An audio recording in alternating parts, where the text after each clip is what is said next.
Take a deep breath and remember who you are. Are you not?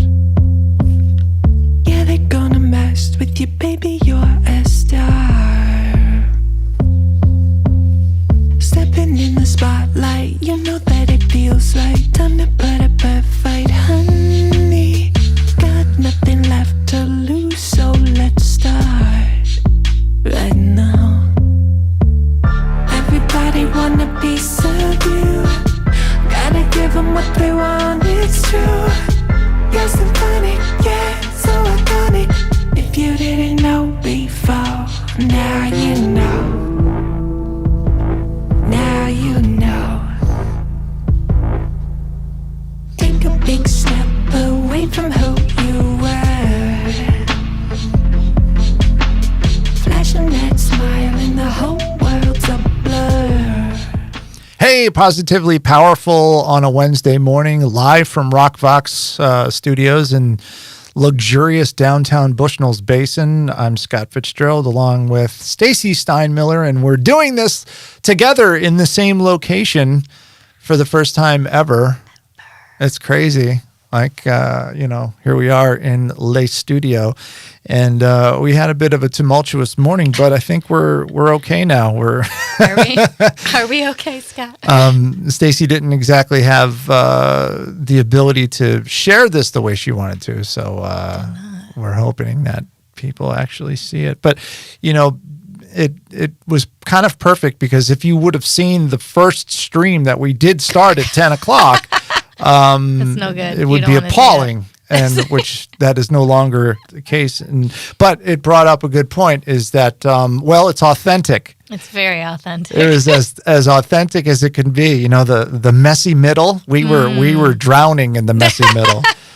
It was so that was something that we wanted to talk about today. Was that authenticity, and how I think it's funny that there's a lot of emphasis about authenticity online, and it's almost ironic because a lot of the emphasis is inauthentic. You know what I mean? Right. Yeah, or like forced, and it's forced authenticity, which is not authentic. It's not authentic at all.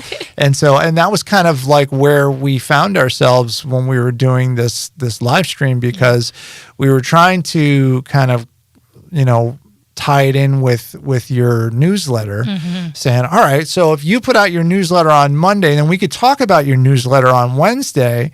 And then it started to get kind of formulaic, and we're like, well, now we're not doing that organic. Hey, what's been up with you, right? And what are you dealing with these days? Because that's kind of what this started out was supposed to be. Right, exactly. Yeah, and then I noticed I was getting into like an anxiety, I guess, like on a Sunday, like, oh, what am I gonna talk about this week? And I gotta come up with something, and then I was like, wait a minute, I've fallen into the trap that I live against of not being in. So once I noticed the pattern creep up, I'm like, hey, Scott, we gotta shift something here. So I'm like, all right, let's just wing it. Sorry. We're gonna dance, do the chicken dance. The whole point of Positively Powerful was positivity. It's sort of just like my positive blatherings. It's like, let's talk about practices, and let's try to give people hope when it seems hopeless. Bleak, yeah. Well, what about sharing a win? Do you have a fun win from the week? Wins. I do have wins. Just getting through the work. And I mean, we did actually, I have a huge win. What am I talking about? New podcast debuting next week, Twin Talks with Deanna and Deborah. They're the Brow Divas and the proprietors of Tim Makeup. And they're actually doing a podcast that's very similar to our idea here. It's about, manifestation. It's about love, and it's about all those things that we talk about, but they're going to talk about how they put it into practice every day, how they've, transformed their lives Nice. by those kinds of practices. They're big fans of Joe Dispenza, and they've gone to his workshops and that kind of stuff. So it's really exciting when they come in here. They were here yesterday. They come in here and they just bring this Joy. this joyful energy that we just absolutely love. Yeah. And so that, that's a big win. We've added a couple of new clients here, and we've been kind of getting things, dialed in for how we do it. So considering 2-3 weeks ago, I was like crying in my soup.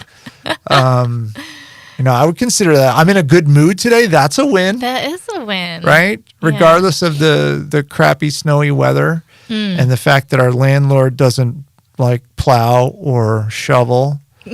I had stuff to do this morning. Normally I actually shovel the walk and the stairs because I'm usually the first one here in this building, but I was not able to do that today. So I apologize to my neighbors that I wasn't able to shovel. Was it really bad out there? It really wasn't. Honestly, I like when there's a fresh snow because then it's actually less slippery versus right. If it's been there and then froze, then it's ice. Yeah. So I was kind of like, I was wondering if I should shovel my driveway or just leave the fresh snow on top because half of my driveway is a sheet of ice right now. But good times. Yeah. So. I think it's always great that's one way I shift my energy is by, thinking about the wins and being honest about it, because it's almost like the ego wants you to be in a bad mood and it's going to tell you all the negative things that are going on. And you have to not listen to that and know that, there's a lot of great things going on, some great wins. And when you allow yourself to lean into that, right, then your mood shifts and it's easy to be. Yeah. I think I've been working on that allowance, allowing. Yeah. Because that's what happens to me is that I get bogged down in the minutia of negativity, the little things that trip me up that I'm like, no. And then I start thinking this is kind of one of the big things with people who talk about manifestation and positive mental attitude and the universe and all this, the secret and all that kind of stuff is that, if you are intending something to happen, you have to remove yourself from the how. Yes. And that's really difficult to do for any logical thinking person because you're like, if you say, I want to have a lot of money, you automatically think, well, how am I going to make that money? Right. How am I going to do? What am I going to do? What am I going to, complete that's going to make that transaction happen? And part of that is to not. Right. Which is really hard to do because it flies in the face of logic. Everything. Exactly. Yeah. And that's really the basis of a lot of this work is I feel like it's helping logical people to not always be in that mindset, to not always be in that framework. And not to say that it's bad to be logical, but maybe there's a time and place for it. And that maybe we overuse it a bit to the point of detriment and creating resistance. And so it's learning how do I not be logical. And I know for me, my biggest fear is stupidity of I'm stupid. I don't know how, or, stuff like that. And so there's a real hold on, I need to know and I need to know how. And that's really hard to break away from, especially if you see your identity and self-worth based off of knowledge and intellect. And there's actually, I think there's, studies around people that are more analytical tend to be more depressed because they're in that logical state of mind too much. Yeah. It kind of brings me to this idea of how life is very magical. And it's magical if you see it for the magic that it is, but if you stick to the logical side of things. So here's another cool thing. This past weekend, this past Saturday, my cousin Meg was here, Meg Fitzgerald. She, her boyfriend has family here in Rochester, and she lives in Florida. So, and I haven't seen her in years and years and years. And she's like, I'm going to be in Rochester. I'm like, get out. Yeah. So, we spent the afternoon here at the studio. We did an episode of The Blathering. So, because I'm going to bring back that podcast after the first of the year. So we sat down and just had a great conversation. We were talking about this stuff. She has a book coming out called Don't Miss the Magic. I believe that's the title of the book.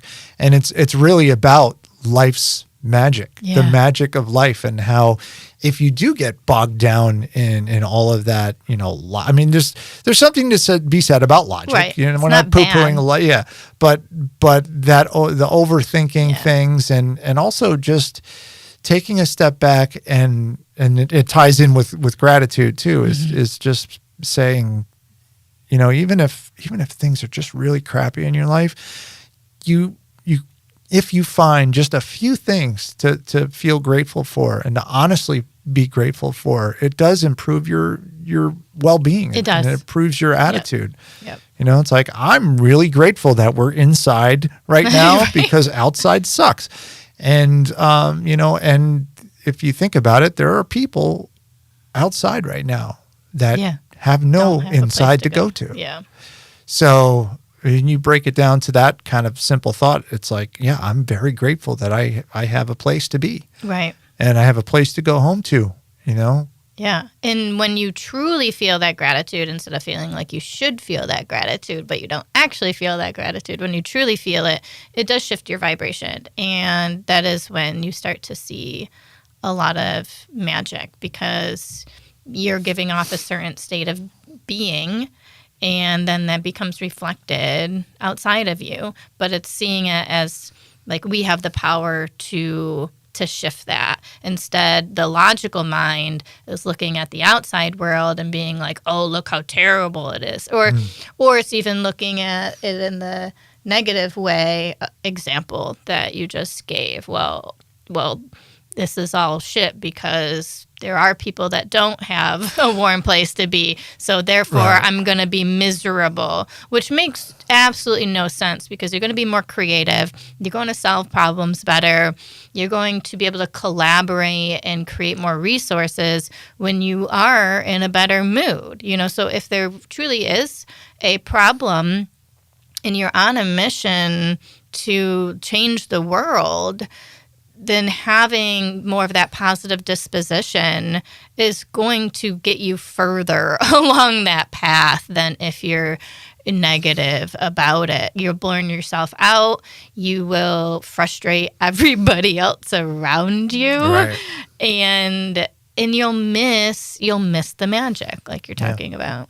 Yeah. And when, going back to the authenticity piece, I was thinking, based on the world, that we know it right now with social media. Oh, and sidetrack, speaking of social media, did you hear about the law that they passed in Australia? I did not. It makes social media illegal. It bans children 15 and under from being on social media, all social media.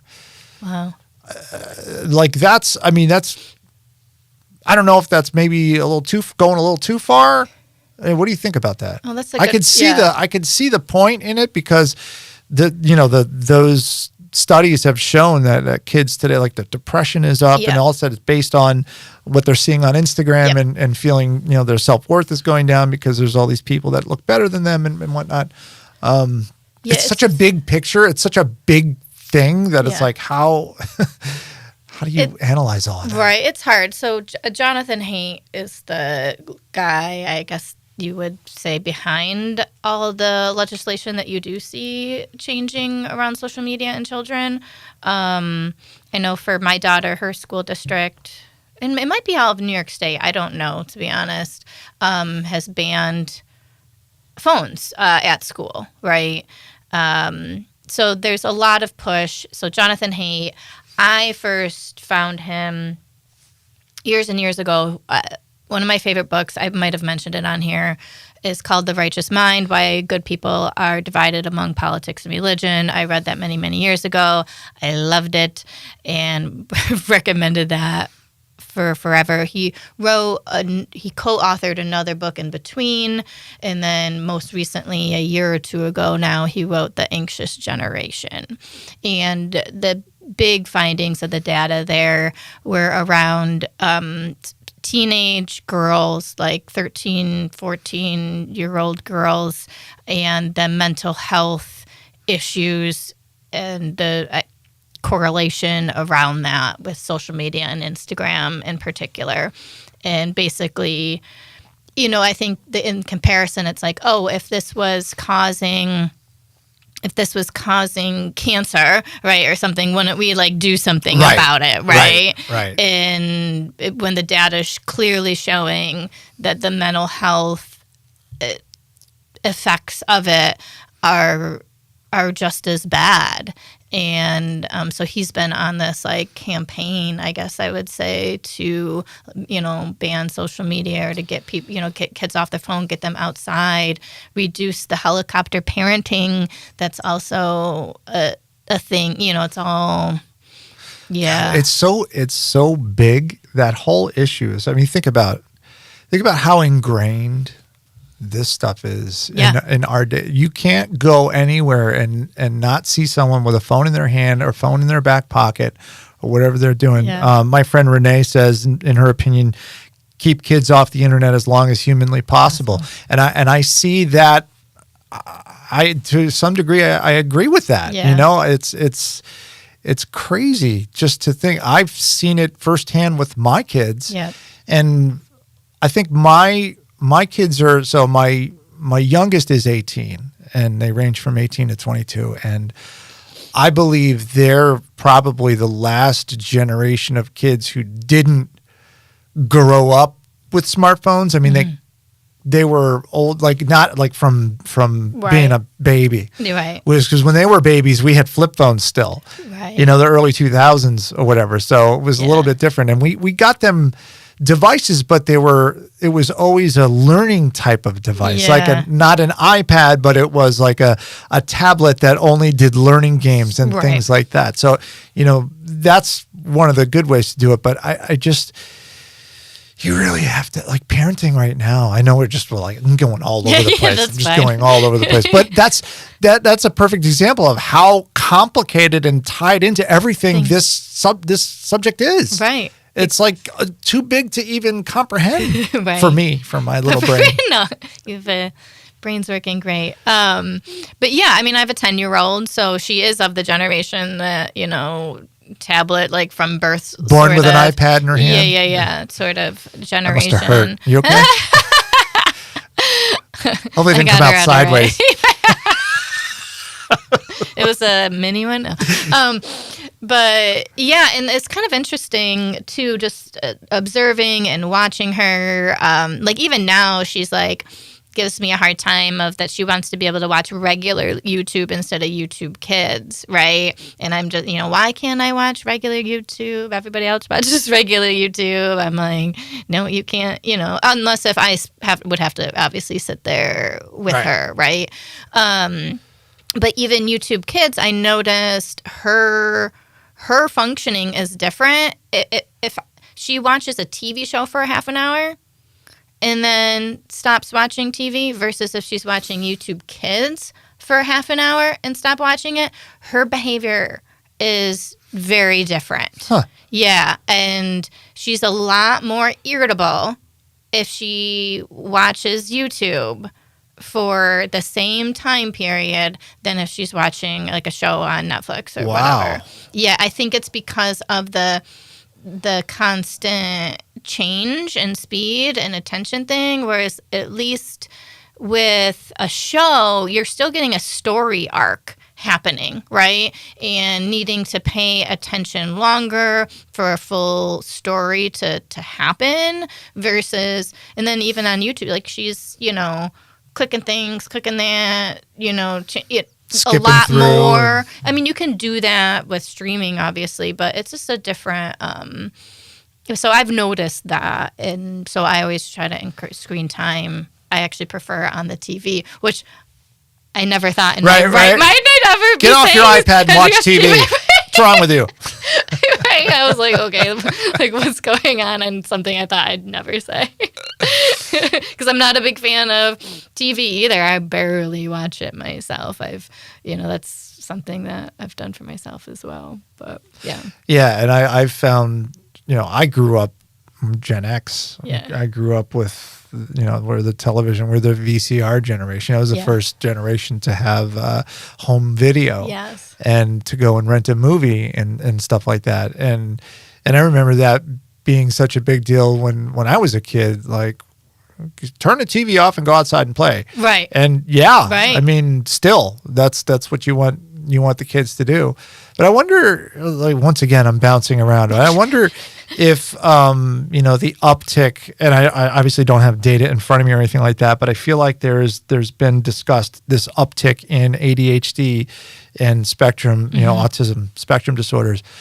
And I wonder if, obviously there's new ways of detecting that and the tests have gotten better and stuff. But I wonder if, being exposed to this short attention span media it has to be. Is contributing to that in some way. Yeah, I really think it has to be because I don't know what else is that. I mean, we also push our kids a lot more too. And right, if you think of what maybe your calendar looked like when you were a kid versus kids today's calendar. So everything's faster. You're inundated a lot with all these things. And but yeah, there's a lot more about the attention. I can't remember the guy's name. What's this? Something Focus. The book's name, it has the word focus in it. And I can picture the guy, and I can't remember his name, but I would recommend that book, Hidden Focus. Yeah. Boom. I feel like we need somebody Googling over here would be helpful. Will, the voice of God, Google Hidden Focus for us and tell us Google about that. it. I think that would be a good book to read around that subject, but it's and we don't get enough outside time. I do believe that nature is medicine, and how much time outside are we getting? How much true socialization are we getting? And it's a whole thing. It's a huge, huge subject that somehow we got onto when we started talking about authenticity. So I'm going to try to bring it back to authenticity, which is what I tried to do before. And still, I feel like you're forcing authenticity. If I was truly authentic, you would have seen the first disastrous live stream this morning that I've since deleted. But that's kind of my point is authenticity. What's the line between being authentic and being professional and how like everybody has a brand, they have something they want to be true to and stuff like that, and then mixing an authenticity into it, and how far do you go with the authenticity before you're off brand, and does that matter? And you know what I mean? Like that's. Yeah, so I think it's coming back to your why, your mission, your purpose, all of those things. And so it's more about your energy is aligned with your actions. And I think then that's like true authenticity versus, have you ever, it's almost like a parent like telling you one thing, but their energy is saying something else. Honey, I'm so happy for you. Right. Exactly. And then like the gaslighting comes in around, but that's not what I said, right? And it's focusing on what you're saying versus what the energy is communicating. And so something that's inauthentic is like this gap of recognizing the words that are coming out of somebody's mouth is not the same of their energy behind what they're saying. Sure. And so I see authenticity is when those things are in alignment. And that is first required for us to be aware of our own lack of alignment between what we're saying and what we're actually feeling. Because a lot of the times we don't want to admit what we're truly feeling. So until we admit that, then we can move to a place where we're communicating in alignment. So that's kind of how I would look at like authenticity in general. So, I don't think, I think sometimes people use it as a pass, and I probably have, because I am a blunt person, right? So this is where you could use authenticity in a negative way of being like, well, I'm just being myself. I'm just being authentic. And it's like, well, does that mean it's okay to be mean to somebody? Right. And then that's where, so it's that's where the nuance is. and it's almost like the definition of authenticity really isn't set like that. There's many definitions. I guess it depends on the context. Yeah. You can be authentic for what you're doing, but you can still be mean to someone, and that's like, right. I totally lost my. No, I know what you mean though. Like, but then that's where I would go back to, well, what's your true intention? What's your actual mission here? What is it that you want? How do you really want to be?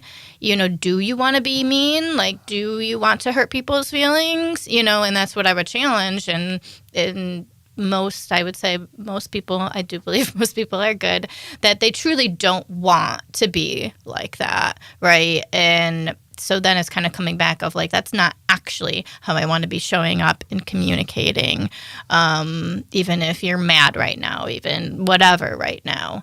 And so becoming authentic in that, again, is recognizing the emotion, but also aligning that with your true intention and then showing up in the world in that way. And so I think when we do that, your brand, right, and who you are, then it's just a natural alignment. Yeah. So, what is this?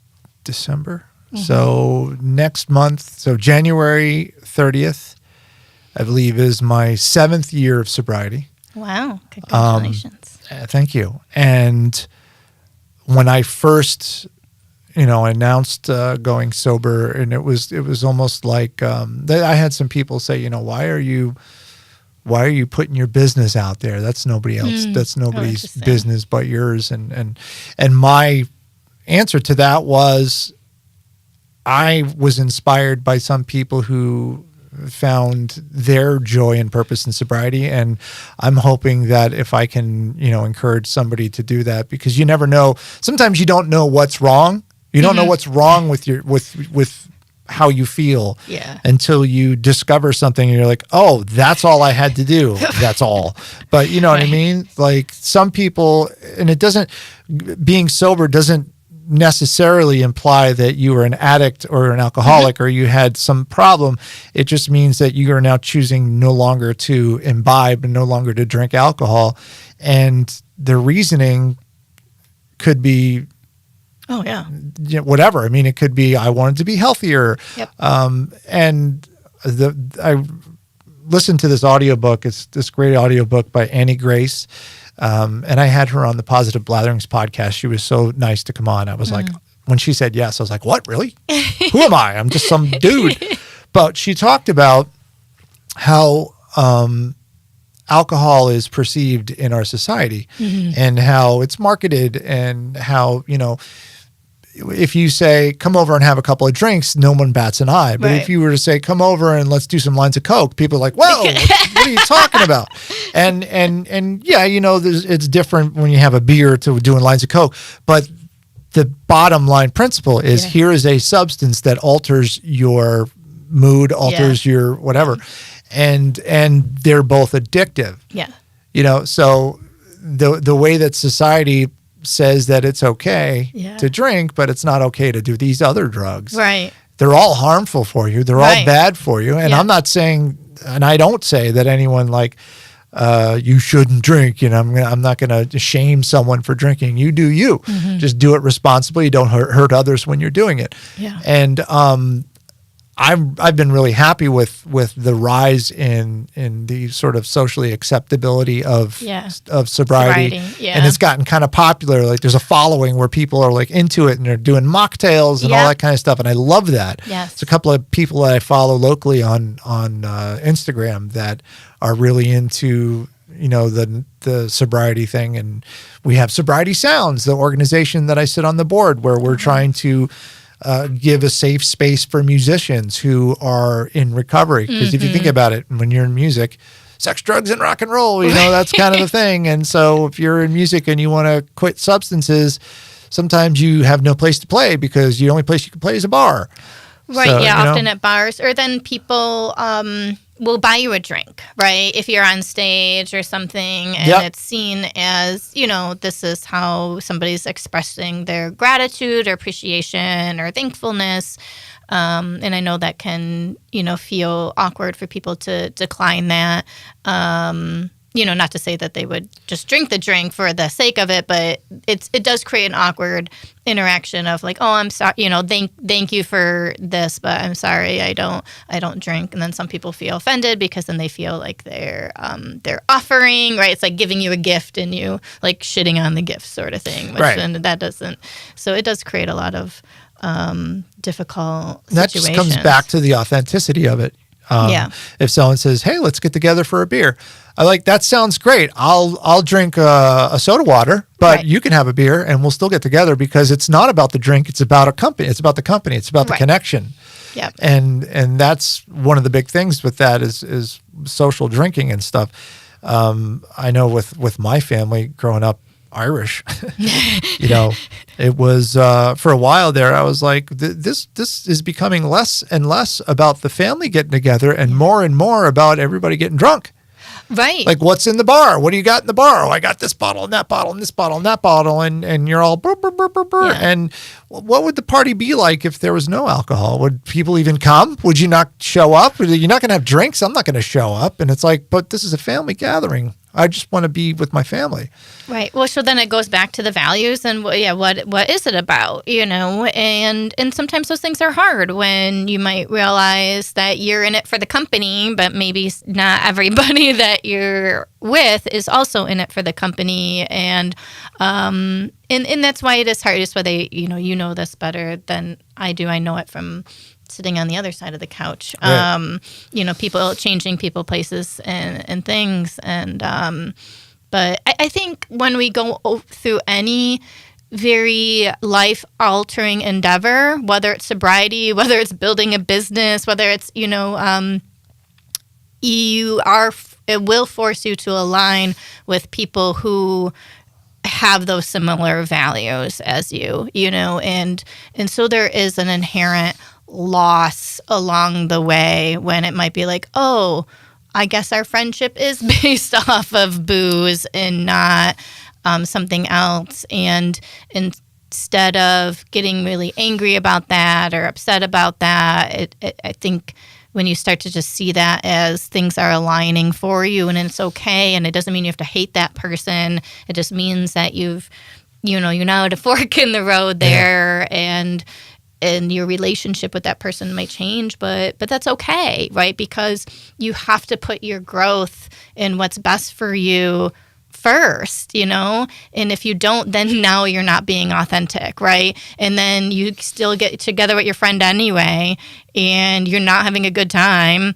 They can sense something from you, like you're not having a good time. And it's because you're agreeing to something that actually doesn't light you up and, you know, anymore. And that's okay. So I think, making these big changes and dedications, there is an inherent loss, but I'm using air quotes on loss because is it an actual loss when you're growing forward and you're making space for things that are in alignment with you to show up. Right. Yeah. Being authentic. It's something that I think is one of those things that, like when you look at politics and you look at just like the news and things, you know, pop culture type of things, it's like that authenticity it's almost what is it on that side of things? Like for someone like us, like, you know, we're not super famous and all that kind of stuff. What? And it's like, well, We're not? all right, I'm not super famous. But when you think about somebody who's in politics, for instance, and it's a congressman and they're up there railing against something, and then it turns out that person was just arrested for doing the very thing that they were railing for. That there's a word for that. Do you know that? Pedophile? Oh, I'm sorry. Sorry. It's called reaction formation. It's one of like the listed defense mechanisms. From yeah. So denial, right? Like, so it's called reaction formation, in which so what's happening here is there's a part of you that you're rejecting, and so you project that rejection out, right? Like, I'm against this, I'm against this, I'm against this, and But yeah, there is this part of you that you have yet to truly face, right? So it's coming out here instead of within you, and we can't. It is my belief and my teachings that we can't just reject parts of ourselves. We have to accept them, and acceptance is not condoning a behavior. I'm not saying that, but people like to interpret it that way and get mad at me, which is fine. I don't care. But you have to accept that this part of you is there so that you can actually work through it and process it and feel it and converse with it. So that's actually a way more common. I mean, that's like hypocrisy, right? You know, you see it everywhere. We all struggle with it, right? To some degree.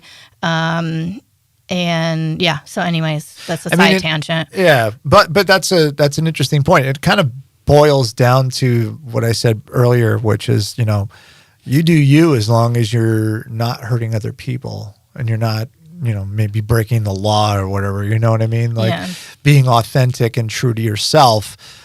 You know, if you're a murderer, maybe that's not the best thing to do. Like, I enjoy killing people, so I'm going to be authentic and true to myself. No, hold on, pal. Right. You know, but going out and saying, I don't drink and I'm proud of it, or, you know, I like guys, or I like girls, or I'm asexual, I don't care, or whatever. Yeah. And owning that part of yourself instead of being, I am heterosexual and anyone else who's not a heterosexual will go to hell. And right, because that's how they're talking to themselves. Yeah. Which we see so often, and it's really sad, actually. And I think about, you know, going all over the place, but when I think about, you know, our trans brothers and sisters and how they are and oftentimes forced to live an inauthentic life because they can't live as their true sexual beings or their true gender expression. And I knew that firsthand with my son, you know, just the change in his overall attitude, and, you know, he was miserable. Until the point where we finally, you know, we went from calling her a him, and then he was feeling more authentic. He was feeling like, I can be me and I'm accepted. I'm seen. I'm loved for who I am. Instead of feeling like I need to be somebody different in order to receive love. And it's that deep down feeling that I wish more people could understand, and not see it as some sort of, I don't know however they see it, as some sort of weird social mental issue, or I don't, you know. Yeah. It's like these people are they're just trying to be themselves, and they're not hurting you. Right. Now, if I decide I'm going to be I'm going to live my life as a woman, how does that affect you? What does that do to you? Nothing. Right. You know. But yeah, I mean, I've kind of bounced around all over the place, but it all comes back to being authentic. Yeah. And honestly, I mean, this whole live stream was a perfect example of authenticity, because I'm all over the place. We get sidetracked and go on tangents all the time. Right. And I enjoy conversing this way, and I think you enjoy conversing this way. So that's probably why it works. And honestly, I think all my clients I've always worked with converse in that same way. And it's easy. And so people that enjoy that will listen to it, and people that don't won't. And that's okay. Right. It's totally fine. Turn us off. Be your authentic self. And you know what? I forgot to tell Will how we end the show. Oh, so Will, this is what you would do. You would go up to the sound effects thing. You would press the music for Positively Powerful, and then you would drop the level down because we talk over that bed, and then you'd go to the final screen when we say goodbye. So we'll see if he picked up on all that. It looks like he's a smart fella. And a hell of a voice too. Tell me, say something. Hello, how's it going? I don't know if I'm heard right now. Unmuting. I'm unmuted. Go ahead, talk, Will. Go ahead, talk. I don't know if it's on there. I saw it up there. This is the talkback mic.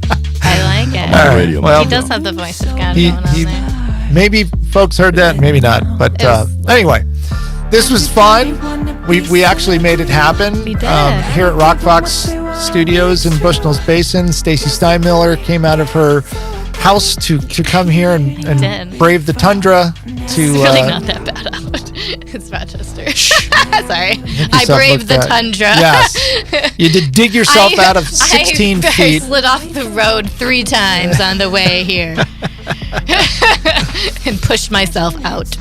And we will see you next Wednesday. And just know that if there's a holiday in that week, we won't be doing the show. But other than that, we'll be here every Wednesday at around 10, depending on how everything works. But we'll see you next time. Ciao, ciao. Bye. Everybody want a piece of you. Gotta give 'em what they want. You went to the wrong one. Go to the main screen. There you go. If you didn't know That's like before, one of those. everybody gonna know your name. Flying high on your way to fame. Supersonic, yeah, so iconic. And if you didn't know Then you